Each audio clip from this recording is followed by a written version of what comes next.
गली गली में शोर है, गली गली में शोर है, ब्रह्मास बाबू बॉक्स ऑफिस का चोर है। 3 दिन में 200 करोड़। क्यों, आपकी पॉकेट भी खाली हो गई ना? लेकिन अब एक ऐसा धमाका होने वाला है जो पूरी की पूरी तिजोरी खाली कर देगा। ऋतिक रोशन, इनका केस थोड़ा अलग है, कहने के लिए सर पे नेपोटिज्म का आशीर्वाद है, लेकिन बंदे की मेहनत ने इनको पब्लिक के प्यार से स्टार बना दिया। एक बार ये सुपर हीरो बन के आए थे, पब्लिक पागल हो गई, फिर मास्टरमाइंड चोर बने, तब भी बॉक्स ऑफिस पे बवाल मच गया, और अब पूरी कहानी को डांस करवाने वाले मेन विलन विक्रम वेदा आग लगाएगी आग। लेकिन इन सबसे ऊपर उठ के आप जानते हो ऋतिक का ड्रीम प्रोजेक्ट कौन सा है? महादेव। जी हाँ, वो जो हम सबके साथ हैं, सबके अंदर है, वो बड़ी स्क्रीन पे बहुत जल्दी दर्शन देने वाले हैं। देखो, इस पूरे किस्से को समझने के लिए आपको 5 साल पीछे चलना पड़ेगा, 2017 में। दरअसल ऑथर अमीश त्रिपाठी की book the immortals of Meluha को किसी हिंदी फिल्म की शक्ल में अडप्ट किया जाएगा, ऐसी न्यूज बाहर आने लगी। फिल्म को डायरेक्ट करने वाले थे बॉलीवुड के टॉप डायरेक्टर संजय लीला भंसाली, और यहाँ पहली बार महादेव के कैरेक्टर के साथ ऋतिक रोशन का नाम जोड़ा गया। लेकिन उस टाइम डेट्स और बजट के इश्यूज की वजह से वो न्यूज हवा हवाई हो गई, बात सिर्फ सपनों में आके रह गई, हकीकत में नहीं बदल पाई।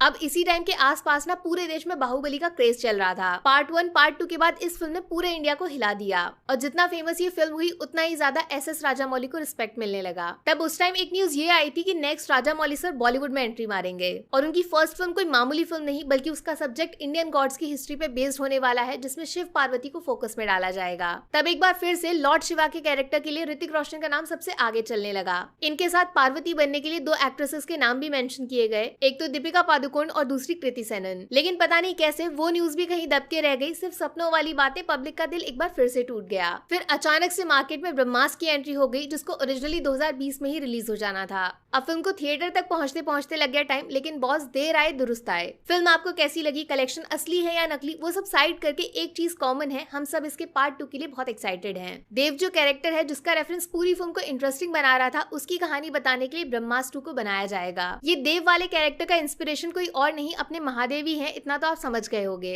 और बिना किसी शक के एक बार फिर से इस कैरेक्टर के साथ किसका नाम जोड़ा जा रहा है? ऋतिक रोशन। रिपोर्ट्स हैं कुछ ऐसी कि ब्रह्मास्त्र के सेकंड पार्ट में दीपिका के ऑपोजिट ऋतिक को कास्ट किया जा सकता है, जो पार्ट 3 में आगे जाके रणबीर के साथ युद्ध करेंगे। लेकिन रणवीर सिंह की वजह से फिलहाल मामला थोड़ा कंफ्यूजिंग हो गया है। अयान के दिमाग में क्या चल रहा है ये तो वही जानते हैं, बट बॉस ब्रह्मास्त्र की सक्सेस के बाद एक बात तो पक्की है, आगे आने वाले टाइम में बॉलीवुड से बहुत सारी religion and mythology based films बाहर निकलेंगी। हो ना हो, ऋतिक को लेकर शिवा के ऊपर एक ना एक फिल्म तो जरूर बनेगी। पब्लिक डिमांड के आगे फिल्म इंडस्ट्री को तो झुकना ही पड़ेगा। वैसे भी ऋतिक रोशन रणबीर के साथ रामायण में बहुत जल्दी दिखाई देंगे, उधर भैया जी रावण का कैरेक्टर प्ले करने वाले हैं। अब जो 5 साल से लंबा इंतजार चल रहा है ऋतिक को महादेव बने हुए देखने का, या तो वो ब्रह्मास्त्र पार्ट 2 में खत्म हो जाएगा, या फिर अमीश त्रिपाठी की बुक्स को जिंदगी दी जाएगी सिनेमा के पर्दे पर, या फिर ओम राउत, SS राजामौली जैसे डायरेक्टर्स भी इस आइडिया को उठा सकते हैं। अब आप बताओ, ऋतिक रोशन के लिए आपका क्या मैसेज है? या तो विक्रम वेदा जैसे रीमेक्स बनाते रहो और पॉकेट भरते जाओ, या फिर सिनेमा का इस्तेमाल महादेव जैसे ड्रीम प्रोजेक्ट्स के लिए करना चाहिए, जिससे सिर्फ इंडिया नहीं पूरी दुनिया हिल जाए। लिखो लिखो जो भी दिल में हो, वादा है मेरा आपका एक एक शब्द ऊपर बैठे हुए लोगों के कान, आंख, दिमाग तीनों जगह तक पहुंच जाएगा। Public is the king. बाकी वीडियो में कुछ पसंद आया हो या फिर कुछ शिकायत करनी हो तो मैं आपको इंस्टाग्राम पे भी मिल जाऊंगी, वरना थोड़ा सा इंतजार करिए, मिलूंगी आपसे अगले वीडियो में। Take care, bye bye.